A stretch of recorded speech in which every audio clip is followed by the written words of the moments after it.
pacar saya pun juga sering dengar pengajian Anda. Saya sangat ingin menikah dengan dia tapi orang tua saya tidak setuju dengan alasan jauh lokasinya. Padahal pacar saya ini sudah siap bercadar. Setelah menikah nanti sulit untuk saya meninggalkan dia. Mohon nasihatnya Ustaz. Tidak usah disebut masalah-masa lalu ya.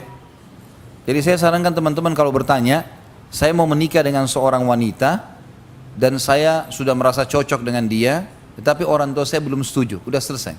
Gak usah disebut aib. Itu kan aib ya. Saya pernah pacaran, saya begini dan dia juga ikut pengajian. Nanti kesannya nanti orang bisa faham salah nih.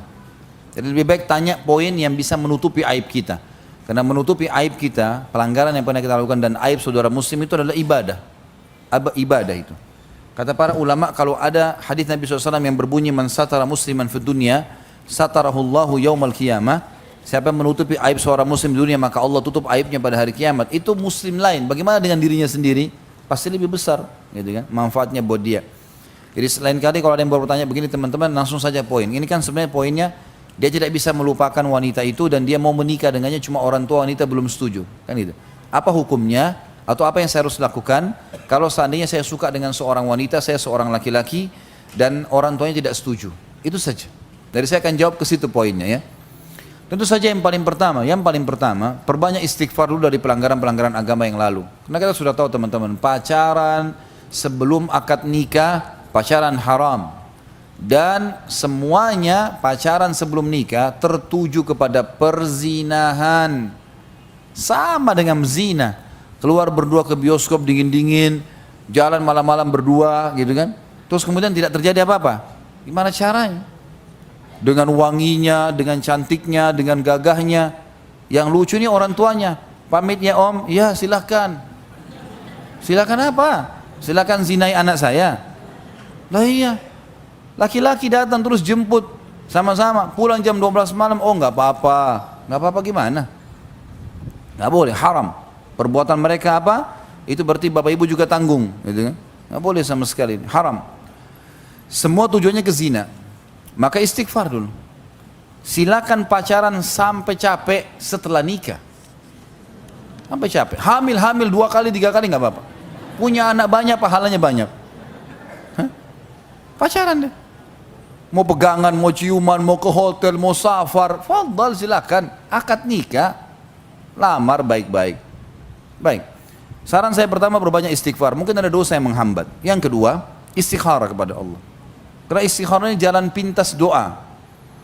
Doanya sudah masyhur, ya Allah, zat yang mengetahui yang gaib, yang juga mengetahui yang nyata dan yang gaib ya. Doanya itu Allahumma inni astakhiruka bi'ilmika, ya Allah aku meminta petunjuk darimu dengan keluasan ilmumu. Wa astaqdiruka bi qudratik, dan aku juga memohon dengan kemahakuasaanmu.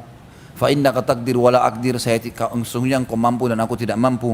Wa ta'lam wa la alam, dan engkau mengetahui dan aku tidak mengetahui. Fa innaka allamul ghuyub, ya, sungguhnya kau zat yang maha mengetahui yang gaib. Allahumma in kana hadzal amr, ya Allah kalau perkara ini lalu disebutkan perkaranya. Misal dalam bahasa Indonesia pun tidak apa-apa ya. Kalau kita sudah baca doa istikharanya, pegang buku doanya, baca. Kemudian pas dikatakan, ya Allah kalau perkara ini sebutin pernikahan saya sama fulana. Baik buat saya, khairun li fi dini wa dunyaya wa ma'ashi wa akibatu amri. Baik buat saya dalam agama, dalam urusan dunia, dalam kehidupan saya, masa depan saya nanti. Faqduruhu li, takdirkanlah itu buat saya. Wa yassirhu li, mudahkanlah buat saya. Thumma raddini bih, ya, kemudian buatlah saya ridho dengannya, gitu kan. Kemudian sebaliknya, Allahumma in kana hadzal amr, kalau seandainya perkara ini ya Allah, syarrun li fi dini wa dunyaya wa 'ashi wa akibatu amri, buruk bagi saya dalam kehidupan, di dalam agama saya, kehidupan saya, masa depan saya, gitu kan, di harta saya, fasrifhu anni, maka alihkanlah ya itu perkara ini, orang ini pernikahan sama dia dari aku. Wasrifni anhu, dan alihkan saya dari dia. Tsumma qdur li khaira haitsu kana wa raddini bihi, dan tunjukkanlah bagi saya kebaikan dan buatlah saya ridho dengan itu. Doa istikharah mulia. Jadi yang kedua istikharah, minta kepada Allah petunjuk. Kalau memang baik buat kita, Allah akan mudahkan. Tiba-tiba orang tuanya setuju, tiba-tiba ada jalan untuk itu. Atau memang kalau buruk pasti ada saja penghalangnya. Maka pekalah menangkap itu, gitu kan? Jadi ini perlu difahami. Yang kedua istikharah. Yang Yang harus dilakukan tentunya adalah ikhtiar-ikhtiar manusiawi. Cari sebab-sebab kenapa orang tuanya tidak setuju. Lalu kemudian mulai kita perbaiki dari sebab-sebab itu. Misal dia mempermasalahkan masalah ekonomi.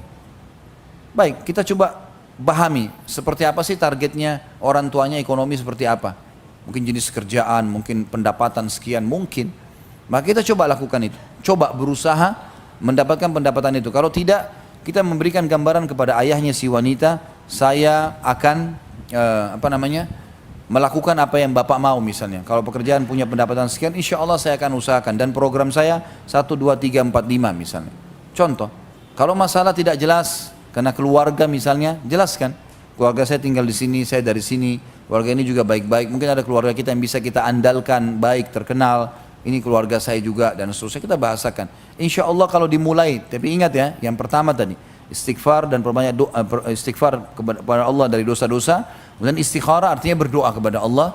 Baru kemudian ikhtiar yang ketiga manusiawi, pergi ikhtiar. Ditolak pertama masih bisa datang kedua kali, enggak masalah, bukan aib. Sampai 2, 3 kali kita selama wanita itu masih belum dinikahi oleh orang lain, maka tidak ada masalah kita memintanya. Mungkin kita menggunakan retorika yang lain pada saat yang kedua kali datang, mengajak orang yang ketiga yang mungkin bisa didengar oleh calon mertua dan seterusnya. Insya Allah mudah-mudahan dengan cara ini akan ada petunjuk ya. Kalau juga sudah semua dilakukan tetap tidak bisa, berarti itu tidak baik.